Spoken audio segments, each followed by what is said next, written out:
IDL hoy día también hizo un análisis interesante sobre este tema de los penales, ¿no? Inclusive se han hablado de que estos 9 fallecidos habrían sido ejecuciones, dado de que en los penales no está autorizado utilizar armas de fuego para la represión, ¿no? Ya sabemos cómo han terminado muchos casos en los cuales han pasado este tipo de cosas. Ha sido bastante tremenda. Vamos a hablar entonces con el doctor Juan José Quispe. Él es abogado del IDL, porque han habido 2 temas bien importantes que ha tocado IDL esta semana y han sido repercusión. A ver, doctor Quispe, ¿cómo está? Muy agradecido, como siempre, con usted por su atención. Buenas tardes, gracias a usted más bien por la oportunidad, señora Castillo. Sí, a ver, primero este tema de los este tema de los penales hay que tomarlo con pinzas, ¿no? Con pinzas. Porque hay gente que también se quiere aprovechar, ¿no? Diciendo, es un riesgo y están aislados. Y hay otra gente que sí está en una situación más complicada.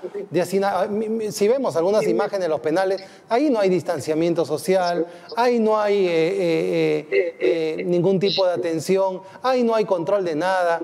Y ustedes han denunciado que inclusive podía haber algún tipo de ajusticiamiento de parte de las autoridades contra los presos. El primero, ¿cuál es su análisis con respecto a este tema? Ahí pasamos a los casos de corrupción, los cuales están con sentencias, algunos, otros con prisión preventiva y quieren obtener algún beneficio en ese momento. Mira, yo creo que ha habido un mal manejo de parte del Estado sobre el tema de los penales, ¿no? A mí me sorprendió cuando el ministro de Justicia en un momento dijo: bueno, no hay ningún caso declarado de contagio ni nada, tenemos contagio cero en los penales, y me sorprendió porque ¿cómo podemos ver o establecer que no hay ningún tipo de contagio si no se ha tomado la muestra? Ajá. Entonces ahora recién están dando los brotes, están tomando algunas muestras, y no solamente por los internos, sino también por los propios agentes penitenciarios. En esa medida creo que el Estado ha comenzado mal y está terminando mal, con una situación grave en los penales en donde prácticamente es un polvorín, va a estallar más, están haciendo de manera sincronizada en diferentes penales de la República, ¿no?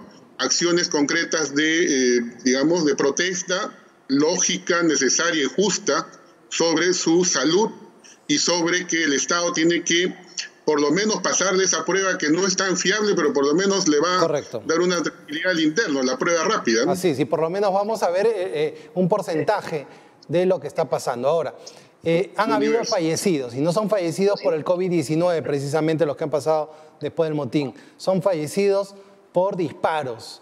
¿Esto qué significa? No está permitido disparar o llevar armas dentro de un penal. Definitivamente que no habría que establecer si va a haber un peritaje correspondiente de parte del Instituto de Medicina Legal, que lo tiene que haber, y donde se va a establecer primero el tipo de bala, a qué tipo de arma perteneció, qué tipo de bala es la que impactó en el cuerpo y terminó matando a los internos, si ha sido de la policía, que no debería utilizarlo, si ha sido de parte de los internos también, porque usted sabe que dentro de los penales también se manejan armas. Si ha sido a corta distancia, podría ser una ejecución. El tema que se ha declarado el día de hoy en Castro, en donde dicen que los 9 internos fallecieron por politraumatismos por proyectil de arma de fuego, eso es una alarma muy fuerte, en donde se puede establecer que en el supuesto negado caso de que sean los miembros de la Policía Nacional quienes han disparado, pues eso no ha debido ser, porque hay otras formas de control, los gases lacrimógenos, las perdigoneras, las balas de goma, pero el tema del disparo de arma de fuego es una última ratio y está sancionado a nivel internacional. Sí. Doctor Quispe, el otro tema, quienes están sentenciados por corrupción, por ejemplo, el caso de Keiko Fujimori, el caso de Susana Villarán, que encima están con una prisión preventiva. Ahorita hemos hablado con el abogado de Miguel Facundo Chinguel, quien fue presidente de la Comisión de Indultos y que fue sentenciado a 9 años por el caso narcoindultos y que hoy día están pidiendo un tema de derechos humanos. ¿Cómo se debe revisar la situación de ellos? Mire, hay una situación bien especial que el público debe conocer, señor del Castillo. Sí, y le digo lo siguiente. La mayoría de presos por corrupción, vale decir que están con prisión preventiva, están en un pabellón especial que se llama de prevención. Es un pabellón que está aislado casi de los pabellones generales, que está a la entrada de todo penal. Si le pongo un ejemplo, en el penal de Chorrillos, donde estaba Magali Medina, que podía comer cualquier comida porque entraba cualquier comida, que tenía visitas especiales, que no hay hacinamiento en ese penal, que son pocos internos los que están ahí. Entonces, es una situación bastante particular. Eso no quiere decir que estando en el penal no tenga las posibilidades de contagio, pero estamos hablando de un grupo de personas que están un poco más aislados y tienen mayor control, porque inclusive el local de la prevención, que así funciona en Castro Castro, así funciona en Piedragordas, está cerca a la oficina del alcaide. Correcto. Entonces hay atención médica más necesaria y urgente. Yo creo que en quien deberíamos tomar toda la atención es en el hacinamiento de todos los penales, perdón, de todos los pabellones donde están los internos que sí están hacinados, a diferencia de los investigados por corrupción de funcionarios y otros delitos menores. Claro, pero quienes más ruido hacen es la lideresa de Fuerza Popular, que todos los días pues saca un tuit y está diciendo, hablando por su situación, más que cientos de personas que están ahí, y todos deberían ser evaluados de la misma forma. No debería haber ningún tipo de privilegio tampoco, doctor, creo, ¿cierto? Ahí llamo la atención, señor periodista, de lo siguiente. El Ministerio de Justicia y Derechos Humanos tiene dentro de sus integrantes a la Defensoría, a la Defensa Pública, lo que antes eran abogados de oficio. Sí. Esos abogados de oficio deberían ya presentar sus pedidos ante el juez de arresto domiciliario, de indulto humanitario, de indulto común, pero lamentablemente no está funcionando porque no quieren ir o no tienen los elementos necesarios, pero estamos viendo, y concuerdo con usted cuando dice, los que tienen acceso a grandes estudios de abogados, los internos que tienen acceso a internet, como la señora Fujimori, tuitean a cada rato, y yo creo que la vida de la señora Fujimori, la vida de la señora Susana Villarán, la vida del señor Jaime Yoshiyama y otros más, es tan igual que aquel preso que ha omitido pasar alimentos a sus hijos. Totalmente y por eso está... Totalmente de acuerdo, señor Quirós. Hay que equiparar y hay que decir a la opinión pública que todos, aún estando en el penal, son iguales ante la ley, y si se da algún beneficio para estas personas, también tiene que ser para todos. Correcto, correcto. El siguiente tema es esta investigación de una división de IDL, que es IDL Reporteros, sobre los casos de los fallecidos, de que habría un subregistro en el país con respecto a los fallecidos. Ha respondido hace minutos el ministro de Salud de que esto no es así, de que la información que tienen es fidedigna, de que los otros casos recién se podrán evaluar, pero que no se puede mirar hacia atrás porque ya han sido cremados. ¿Cuál es la visión que usted tiene al respecto? Mire, tengo varias, y desde un inicio he sido bastante discrepante de las normas que se dan en el contexto del estado de emergencia por el COVID-19 y de lo que dice el presidente de la República y sus ministros, porque pareciera que estamos ante dos normas diferentes. Una cosa es la norma legal, que sale publicada en El Peruano, y otra cosa es lo que dice el presidente de la República, porque primero la norma dice que tratándose de una persona que muere por coronavirus, por contagio, se debe inmediatamente incinerar y luego entregar los restos a su familia, con total aislamiento, ¿no?, de la familia, y no tiene ninguna forma de poder saber cuál es el resultado final de la muerte. Simplemente el diagnóstico murió por coronavirus. Pero el problema viene acá cuando el presidente de la República dice, pero no, sí se puede dar para que le entierren sus familiares, porque a las 6 horas ya se muere el virus. Entonces, ¿de qué estamos hablando? Estamos hablando de una cosa y de otra. Y lo que sí le digo es que ha habido muchos casos en donde las personas han muerto y simplemente se le han puesto como diagnóstico muerte por coronavirus porque salió al final el resultado ya después de muerto. Claro. Entonces, ¿cómo yo sé que esa persona no murió por un ataque de pánico, no murió por un ataque al corazón, no murió por, de repente se atoró cuando estaba comiendo? Y todos les ponemos por el tema del coronavirus. Y ahora, el gran inconveniente que tenemos a la fecha, y sobre todo en determinar cuántas personas murieron por coronavirus y cuántas personas murieron por otros males, es que estos cuerpos han sido incinerados. Sí, claro. Ya no se puede hacer una nueva autopsia, una necropsia, perdón, y en todo caso se va a quedar en el limbo, y es por eso la investigación de IDL Reporteros, en donde encuentra que en todos los lugares donde se han incinerado hay más cantidades de personas no declaradas, y ahí sale la ministra a decir, o los ministros a decir, es que ahora a la persona que se le presume que murió por coronavirus, se le tiene por certero el dato de que murió. Total, ¿es presunción o es confirmación? Correcto. Esa es la disconformidad que nosotros encontramos, y por eso el área de IDL Reporteros ha sacado eso, que de verdad, señor, sí, hay muchos casos de personas, usted no lo ve, todos los muertos son por coronavirus, o sea que ya nadie puede morir de otra enfermedad en este momento. Hay que evitar eso que ha pasado en Guayaquil, ¿no? En la cual al final el gobierno se ha visto ya acorralado, ya ha tenido que reconocer y decir, se nos fue todo. Y es importante saberlo. Es importante siempre saber la verdad. Dos temas quiero aprovechar, si bien no han sido un tema de IDL, pero creo que son importantes y usted nos puede ayudar a resolver. El tema de la denuncia de corrupción de los altos mandos. El día de hoy, de la policía, el día de hoy se hizo han entrado a las oficinas de la ERINCRE, algo no muy común, ¿no? Que no veíamos.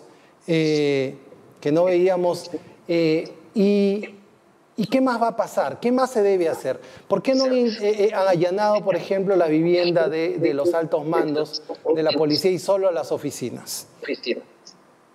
Qué buena pregunta, y me hace responderle sobre la base de lo que ayer declaró el señor ex comandante general, que antes se llamaba director general de la policía, el señor José Luis Lavalle Santa Cruz, principal implicado, que las normas que se han publicado durante este régimen, básicamente cuando estaba el señor Morán como ministro del Interior, sobre todo en la investigación administrativa disciplinaria, es bastante engorrosa. Le da mayores beneficios a aquella persona que está siendo investigada por un acto de corrupción, porque según la norma, el régimen administrativo disciplinario y su reglamento establecen que cuando se comete un delito, un efectivo policial, primero entra inspectoría, ¿no? Entra asuntos internos de inspectoría, entra el inspector general, pero lo importante, señor periodista, es el artículo 29.1.1 de la ley. ¿Qué dice ese artículo? Que el ministro del Interior puede, si toma conocimiento de los hechos, puede ordenar al inspector general realizar una investigación sumaria. Correcto. Yo me hago la pregunta, si el señor Morán le presentaron una serie de casos públicos y evidentes que en televisión, en redes sociales, salía de corrupción, ¿por qué no dijo de inmediatamente ordenó al inspector general que con asuntos internos haga una inspección, una sumaria?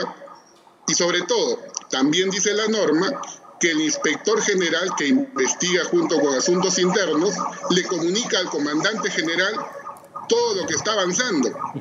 Entonces, si le comunica al comandante general todo lo que está avanzando, significa que el comandante general le va a dar cuenta al ministro, porque el comandante general no es una persona ajena al ministro, tiene que despachar con el ministro. Correcto. Entonces, ha habido una situación bastante compleja. Y el segundo punto, que permítame terminar. Sí, por favor. Es bastante extraño que al señor Petit, jefe de abastecimiento, el señor Morán, junto con la firma del señor Lavalle Santa Cruz, le pasen a disponibilidad, pero a trabajar administrativamente en una oficina de la Comandancia General, o sea, en su propia casa. Claro, lo están protegiendo, ¿no? Lo están protegiendo o están haciendo que este señor no pueda acogerse a una colaboración eficaz o una confesión sincera y no pueda delatar a altos mandos como pareciera que hasta ahora, porque usted ve, la investigación no es contra altos oficiales. Claro. No está el director general, no está el ministro del Interior, ni siquiera como testigos. Son procesos, ¿no? Son logística, ¿no? Los bajos, los funcionarios así de trámite, por así decirlo, y no los decisores. El ministro también está mintiendo, creo yo, a la población, porque dice que eso no es cierto. Entonces, que nos muestre la norma que cambia esa resolución emitida por el señor Morán y el señor Lavalle, en donde le ponen a disponibilidad al señor Petit en la Comandancia General. Entonces el nuevo ministro nos tiene que decir, ya no está en la Comandancia, lo hemos pasado a otro lugar, a una comisaría, a un lugar donde no tenga acceso, porque estando en la Comandancia General, señor periodista, va a tener acceso y va a ser un privilegiado de todos los documentos y de escuchas que puedan llegar a esa investigación. Entonces yo creo que debería sacarlo inmediatamente de ese lugar. Correcto. Y para terminar, y esta es una pregunta que ya no tiene que ver con el Perú, si podría tenerlo. ¿Ha visto que en Europa, en Italia, se están conformando agrupaciones para denunciar al Estado, ¿no? Ante como un homicidio culposo por no haber tomado las medidas con respecto a la protección de la salud de los ciudadanos? ¿Usted cree que hay posibilidad de una demanda de ese tipo en el Perú más adelante? Señor, yo no creo que haya la posibilidad, sino estoy seguro que va a ser después de que pase todo esto, que lo que se está haciendo, y no quiero causar alarma con eso, claro, pero sí quiero ser sincero con la opinión pública, en el sentido de que sea el Estado, sobre todo el Estado, que mande a personal policial, militar, serenazgo, médicos, enfermeras, obstetrices, tecnólogos, vigilantes, a luchar contra una pandemia, a sabiendas que no están protegidos, es decir, les está exponiendo al contagio, y mandarlos así puede caerles no solamente una demanda de indemnización muy grande, sino también los miembros del Estado pueden ser pasibles de ser investigados y procesados por la justicia común, porque se le está mandando, porque es su función, a que cuiden las calles sin estar protegidos. Es como, a ver, le digo, olvidémonos que es el Estado. Sí. Pensemos que es una empresa privada. Una empresa privada le dice, señor, usted tiene que trabajar, tiene que producir tanta ropa porque tengo que exportar. Señor, pero no me da la mascarilla, no me da el gel, el alcohol, no me da nada. No, a mí no me interesa, usted produzca y porque es su trabajo. Si vamos a hacer así la comparación, el Estado estaría haciendo lo mismo. Entonces, hay delito y hay una indemnización que más adelante podría interponer perfectamente los familiares de los policías. Por ejemplo, en el caso de los policías, se le manda cuarentena a su casa, no se limpia la casa, no se le dan las medidas de higiene, no se le dice qué es lo que tiene que hacer, simplemente se le manda a su casa aislado y contagian a la propia familia. Esa es una acción bastante dolosa, ¿no? Correcto. Gracias, doctor Quispe, siempre por la amabilidad y por responder claramente las cosas. Muchas gracias, muy buenas tardes.